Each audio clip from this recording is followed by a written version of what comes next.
आप सभी का स्वागत है। बच्चों, पिछले लेक्चर में हमने अदिश राशि और सदिश राशि के बारे में पढ़ा था। थोड़ा सा एक बार हम फिर देख लेते हैं अदिश राशि क्या है और सदिश राशि क्या है।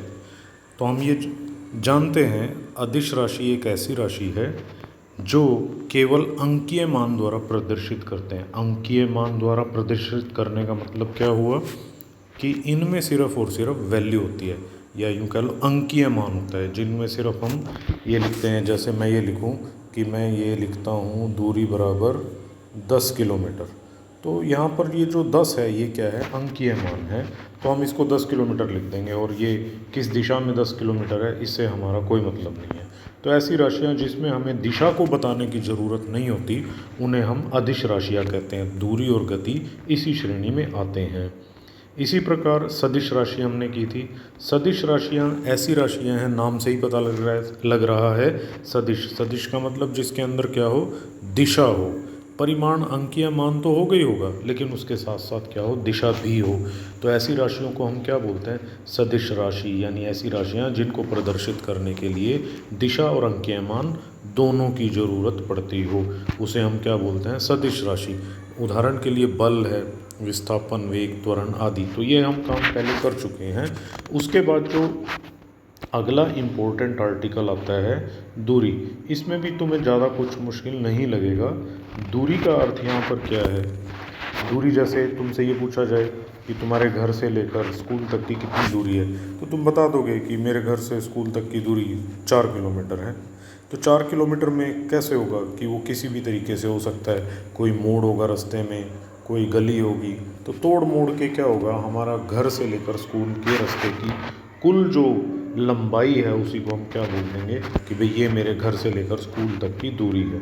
तो अगर हम बात करें इसमें, दूरी वास्तव में क्या है, ये किसी व्यक्ति या वस्तु द्वारा चला गया वास्तविक पथ है, उसी का अंकीय मान, या वास्तविक पथ की लंबाई है।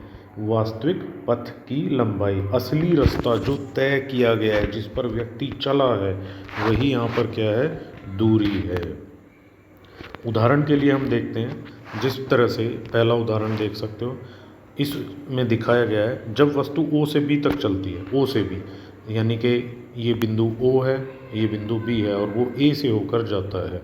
यहाँ पर जब O से A पर जाता है व्यक्ति, तो यहाँ पर 2 किलोमीटर की दूरी तय करता है। इसी तरह से आगे भी वो 2 किलोमीटर की दूरी तय करता है। तो O से B तक जाने में वो कुल कितनी दूरी तय कर लेता है, 4 किलोमीटर। फिर ध्यान रखना है, दूरी का मतलब वास्तविक पथ जिस पर व्यक्ति चला है, वास्तविक पथ का अंकीय मान। तो यहाँ पर वास्तविक पथ का अंकीय मान कितना बना, 4 किलोमीटर। तो इसका मतलब व्यक्ति ने कुल दूरी कितनी तय की, या रास्ते की लंबाई कितनी है, 4 किलोमीटर है। इसी तरह से दूसरा उदाहरण लेते हैं हम। दूसरे उदाहरण के अंदर हम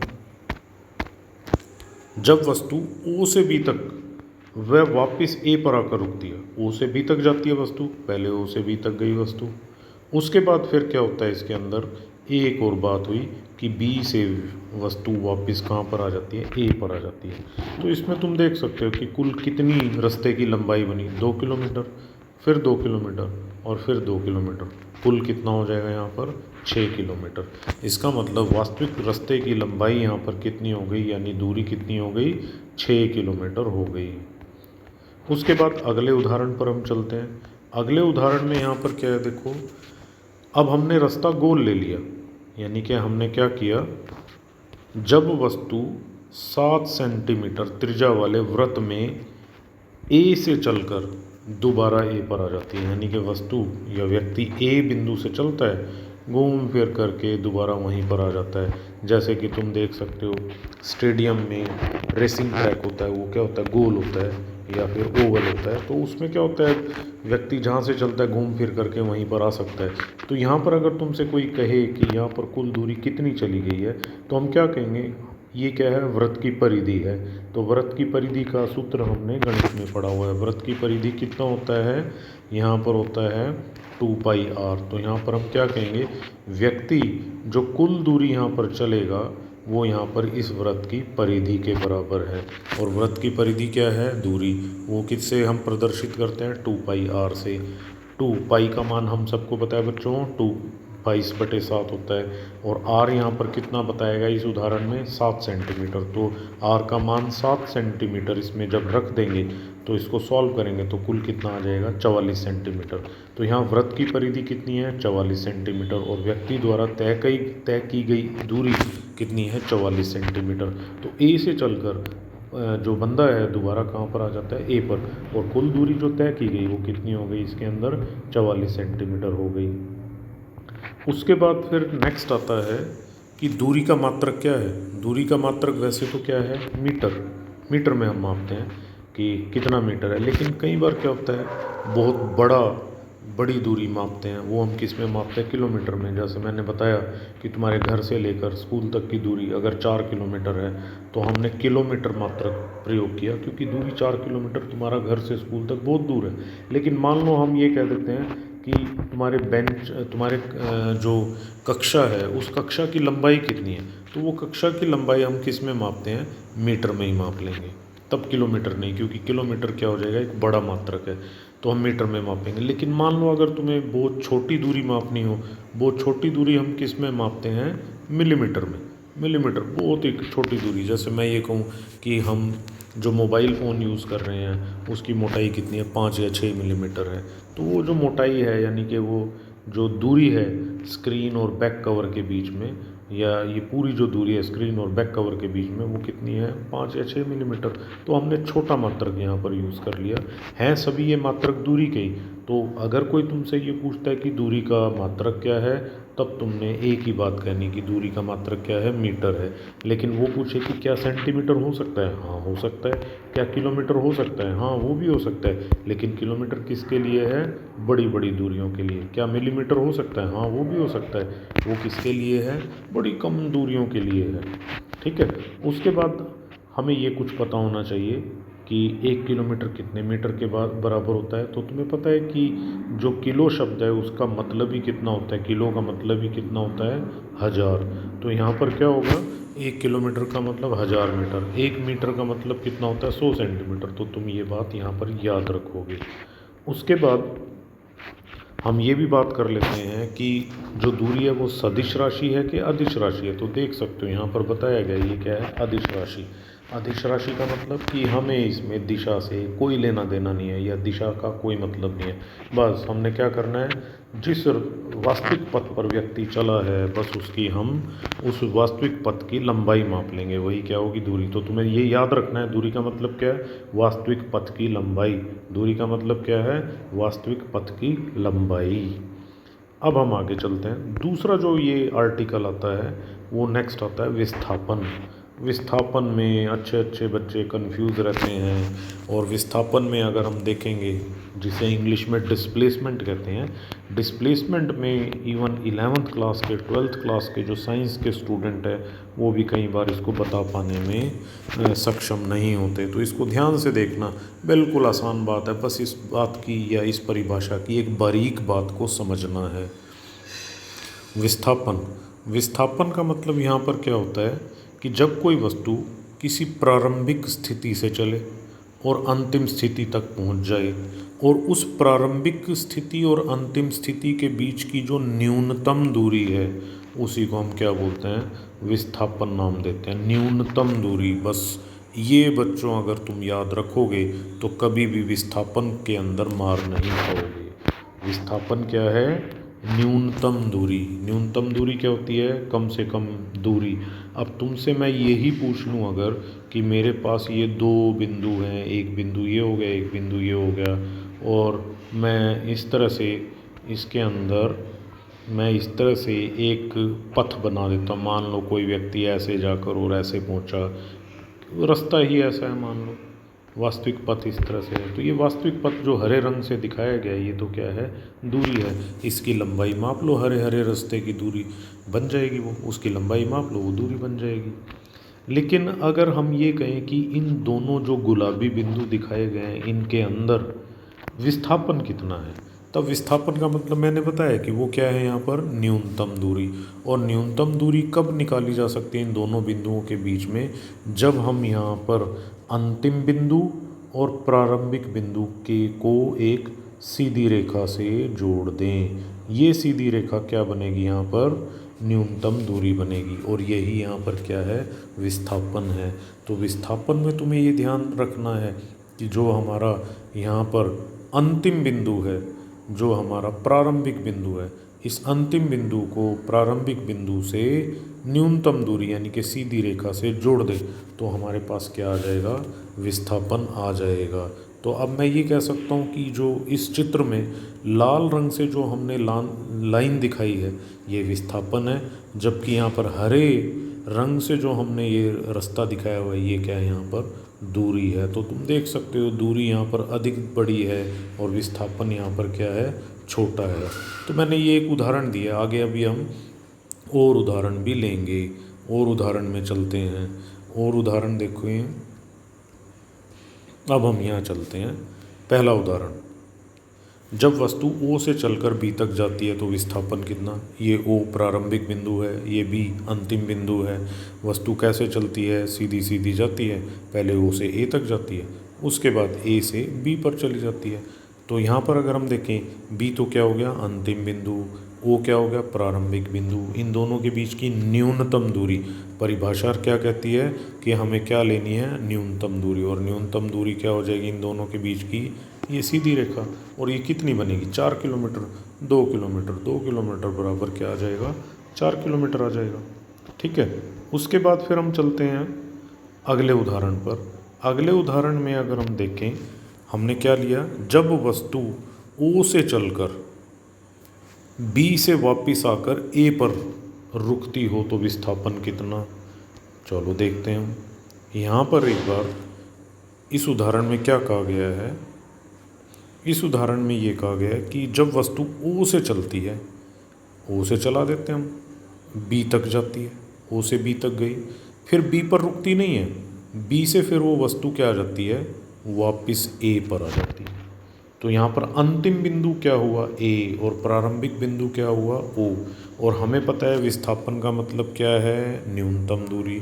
न्यूनतम दूरी का मतलब क्या, कि तुम अंतिम बिंदु को प्रारंभिक बिंदु से मिला दो, सीधी रेखा से मिला दो। जब तुम इनको सीधी रेखा से मिलाओगे तो ये क्या आ जाएगा, यहाँ पर विस्थापन आ जाएगा। तो इस चित्र में हरे रंग से क्या दिखाया है, विस्थापन, और ये कितना बन रहा है यहाँ पर, सिर्फ और सिर्फ 2 किलोमीटर। तो यहाँ पर क्या आ जाएगा, ये 2 किलोमीटर इस स्थिति में विस्थापन आ जाएगा। ध्यान देना, अगर कोई कहे कि यहाँ पर दूरी कितनी है तो ये दूरी कितनी बनेगी, यहाँ पर दूरी का मतलब याद करो एक बार, दूरी का मतलब क्या बताया था, वास्तविक पथ। और वास्तविक पथ क्या है, ये हरा, फिर उसके बाद नीला, फिर उसके बाद यहाँ पर ये हरा, फिर उसके बाद ये नीला, उसके बाद यहाँ पर ये गुलाबी। तो यहाँ पर टोटल अगर हम लेंगे तो ये कितना बन जाएगा, यहाँ पर 6 किलोमीटर बन जाएगा। ठीक है, तो इसका मतलब दूरी यहाँ पर अधिक है 6 किलोमीटर, और विस्थापन वहीं पर क्या है, 2 किलोमीटर। इसका मतलब एक बात तो स्पष्ट है बच्चों की, अगर तुमसे कहे कोई कि क्या दूरी और विस्थापन एक ही होते हैं, तो यहाँ पर तुम कह सकते हो कि नहीं भाई, दूरी एक अलग चीज़ है और विस्थापन क्या है, यहाँ पर एक दूसरी चीज़ है। दूरी और विस्थापन ठीक है, कई स्थितियों में बराबर हो सकते हैं, लेकिन दूरी और विस्थापन क्या है, दोनों ही अलग अलग चीज़ें हैं, ध्यान रखना। उसके बाद फिर हम आगे चलते हैं अगले उदाहरण में। अगले उदाहरण में हम अब वृत्त का उदाहरण लेते हैं। इस वृत्त के उदाहरण में देखिए, जब वस्तु O से चलकर वापिस O पर आकर रुकती है, विस्थापन कितना है, 0 किलोमीटर। कैसे, अभी तो कहोगे कि हमने पीछे उदाहरण में पढ़ा था कि जब वस्तु O से चलकर दोबारा O पर घूमकर आ जाती थी, उस स्थिति में हमने दूरी निकाली थी, और दूरी उस स्थिति में कितनी थी, कितनी आई थी, किसी को याद होगा वो कितनी आई थी, 44 सेंटीमीटर निकाली थी। ठीक है, लेकिन यहाँ पर अब 44 सेंटीमीटर नहीं आएगा। तुम्हें फिर ये याद रखना है कि यहाँ पर क्या परिभाषा है विस्थापन की। विस्थापन की परिभाषा ये है कि भाई ये प्रारंभिक बिंदु लो, उसके बाद यहाँ पर अंतिम बिंदु लो। अंतिम बिंदु कौन सा आएगा, यही आ जाएगा, कि यहाँ से वस्तु प्रारंभिक बिंदु लाल बिंदु से चली और नीली बिंदु पर आकर यहाँ पर रुक गई। लाल और ये नीले बिंदु क्या है, एक दूसरे के ऊपर ही हैं। तो इसका मतलब प्रारंभिक बिंदु भी ए है, अंतिम बिंदु भी ए है। तो मैं पूछूंगा यहाँ पर प्रारंभिक बिंदु और अंतिम बिंदु के बीच में दूरी कितनी है, 0। कहाँ है, ए, दोनों ही ए है, ए एक के ऊपर एक है, तो वो यहाँ पर कितना है, 0। तो इसका मतलब क्या हुआ, यहाँ पर हम कहेंगे जब वस्तु किसी वृत्त में जिस बिंदु से चली है और घूम फिर करके दोबारा वहीं पर उसी बिंदु पर आ जाती है, तो उस स्थिति में विस्थापन कितना होगा, 0 किलोमीटर। अब फिर मैं कह रहा हूँ विस्थापन का मतलब क्या है, विस्थापन का मतलब क्या है, न्यूनतम दूरी किसके बीच में, अंतिम बिंदु और प्रारंभिक बिंदु के बीच में, ये क्या है, न्यूनतम दूरी। लेकिन अगर कोई कहे कि दूरी क्या है सिर्फ, तो दूरी को हम क्या कहेंगे, ये वास्तविक पथ है जिस पर वस्तु चलती हो। तो ध्यान देना इस चीज़ पर।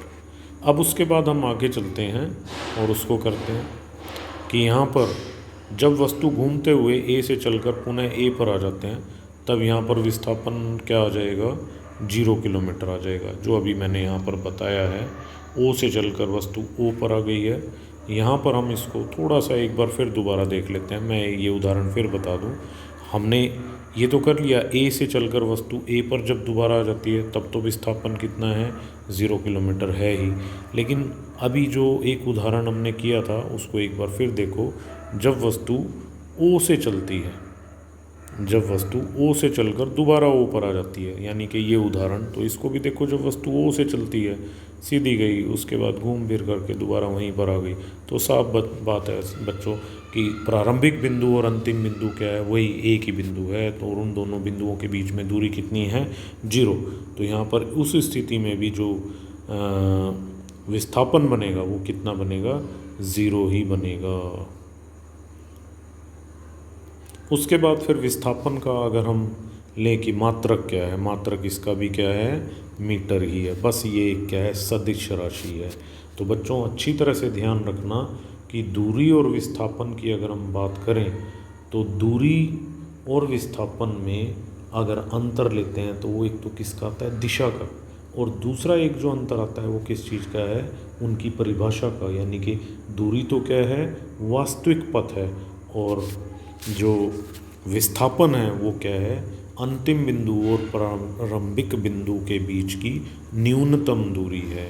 इसको ध्यान रखना अच्छी तरह से। उसके बाद फिर जो अगला आर्टिकल आता है, एक छोटी सी डेफिनेशन है, वो क्या है, ओडोमीटर।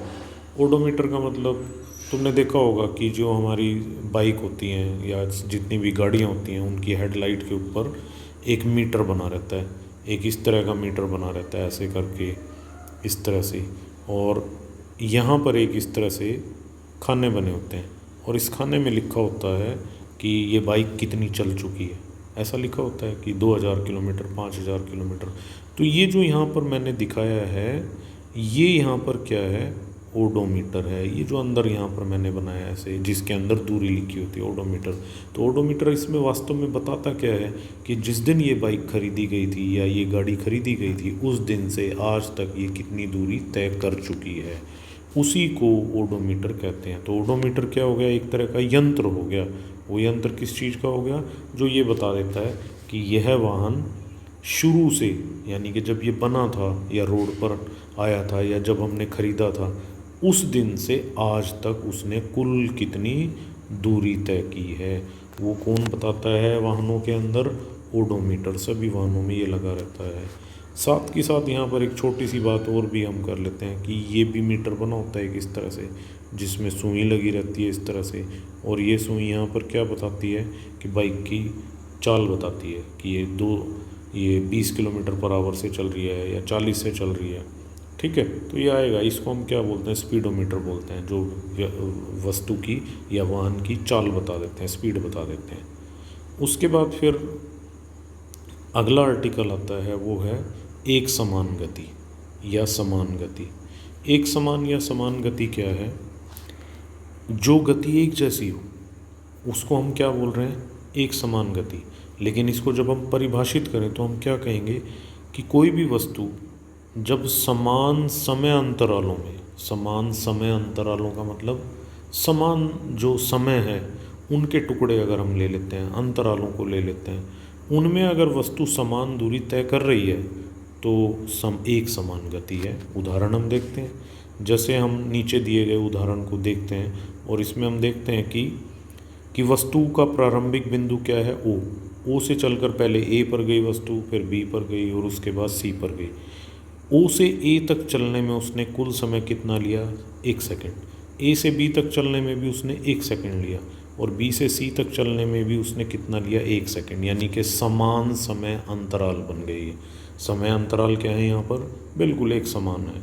और इन समान समय अंतरालों में तय की गई दूरी अगर हम देखते हैं, ओ से ए भी कितनी है, 50 मीटर, ए से बी भी कितनी है, 50 मीटर, और बी से सी भी कितनी है, 50 मीटर। तो मैं ये कहूँगा कि वस्तु कुछ इस तरह से चल रही है कि वो समान समय अंतरालों में समान दूरियां तय कर रही है, समान दूरियां तय कर रही है। तो हम क्या कहेंगे, ये वस्तु की गति क्या है, समान गति है या एक समान गति कहलाएगी। आई बात समझ में बच्चों?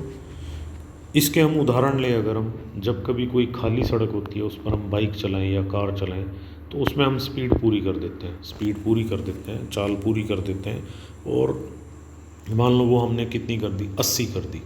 तो हम 80 की चाल से, 80 किलोमीटर पर आवर की चाल से उस पर लगातार चलते रहेंगे। उसमें मीटर जो होगा, स्पीडोमीटर का जो पॉइंटर होगा वो 80 पर टिका रहेगा, रुका रहेगा। उस टाइम पर हम किससे चल रहे हैं, एक समान गति से चल रहे हैं। उसके बाद फिर जो नेक्स्ट आता है असमान गति। असमान गति क्या होती है ये देखेंगे अब हम। असमान गति को अगर देखें तो इसमें कुछ तो असमान मिलेगी, जैसे ऊपर वाले एक समान गति में सब कुछ समय भी और दूरी भी सब कुछ समान था, लेकिन इसके अंदर कुछ तो असमान मिलेगा। जैसे हमने क्या किया, समय लिया कि वस्तु ओ से सी तक जा रही है, ओ इसका प्रारंभिक बिंदु है और सी यहाँ पर क्या है, अंतिम बिंदु है। तो वस्तु यहाँ पर ओ से ए तक चली, कितना समय लगाया, 1 सेकंड। उसके बाद ए से बी तक चली, तब भी उसने 1 सेकंड का समय अंतराल लगाया। उसके बाद वस्तु बी से सी चली, तब भी उसने 1 सेकंड लगाया। तो अगर हम ये देखें, समय अंतराल तो यहाँ पर क्या है, 1 सेकंड 1 सेकंड 1 सेकंड बराबर है। अब हम देखते हैं दूरियाँ क्या क्या तय की उसने। अगर हम देखें ओ से ए के बीच में उसने जो दूरी तय की है वो कितनी है, 50 मीटर। फिर उसके बाद अगर हम देखें ए और बी के बीच में उसने दूरी कितनी तय की है, वो सबसे ज़्यादा है, 130 मीटर। और उसके बाद जो उसने लास्ट में बी और सी के बीच में दूरी जो तय की है वो यहाँ पर कितनी है, 15 मीटर है। अब तुम देख सकते हो समान समय अंतरालों में वस्तु अलग अलग दूरियां तय कर रही है, कभी 5 मीटर, कभी 130 मीटर, कभी 15 मीटर। तो यहाँ पर इसको हम क्या बोलेंगे, असमान गति। तो असमान गति में क्या होगा, समान समय अंतरालों में जब वस्तु समान दूरी तय न करे तब उसको हम क्या कह देते हैं, असमान गति। ध्यान देना बच्चों, अधिकतर जो गतियाँ होती हैं वो सारी की सारी असमान होती है। जैसे मैं तुम्हें उदाहरण देता हूँ, तुम बाइक पर किसी मार्केट में जाते हो, तो बाइक में क्या होगा, तुम मार्केट में हो, मार्केट खाली तो होती नहीं है, कभी कोई आगे आ जाएगा, कभी कोई आगे आ जाएगा, कभी कुछ आएगा, कभी ट्रैफिक रुक जाएगा। तो तुम्हारी गति क्या होगी, कभी ज़्यादा होगी, कभी कम हो जाएगी, कभी रुकना भी पड़ जाएगा। तो ये कभी ज़्यादा, कम और रुकना क्या है, असमान गति है। तो ये असमान गति है। अब तुम देखो कोई ट्रेन चलती है, वो भी क्या होती है, स्टेशन से जब चलती है तो वो स्लो होती है, उसके बाद बीच रास्ते में वो पूरी तरह से फास्ट चलती है, और जब दोबारा स्टेशन आने की बात होती है वो फिर दोबारा क्या पड़ जाती है, स्लो पड़ जाती है। तो ये भी किसका उदाहरण बना, असमान गति का। बस भी इसी तरह से, बस स्टैंड से बस चलती है, धीरे धीरे चलती है, फिर बस के जो शहर के अंदर बस चलती है स्लो चलती है, फिर उसके बाद खाली सड़क आ जाती है, बस की स्पीड या गति ज़्यादा हो जाती है, उसके बाद फिर कोई गांव या शहर आता है, गति फिर कम हो जाती है। तो वो भी क्या है, असमान गति। तो ध्यान देना बच्चों, अधिकांश जो हमारे आसपास गतियाँ हैं वो असमान गति है, ठीक है। लेकिन समान गतियों के उदाहरण का मैं सोचना, समान जो गतियों के उदाहरण में क्या हम पृथ्वी को ले सकते हैं। पृथ्वी सन के चारों ओर घूमती रहती है, गति करती रहती है। और तुम देखोगे कि गति करते करते हर साल में हमारे मौसम रिपीट होने शुरू हो जाते हैं। इसी तरह से गति उसके अपने अक्ष के चारों तरफ भी होती है, जिससे दिन और रात बनते हैं। तो एक समान गति भी है, लेकिन हमारे पास अधिकांश उदाहरण किसके हैं? असमान गति के। तो बच्चों, आप आज का काम यहीं तक। धन्यवाद।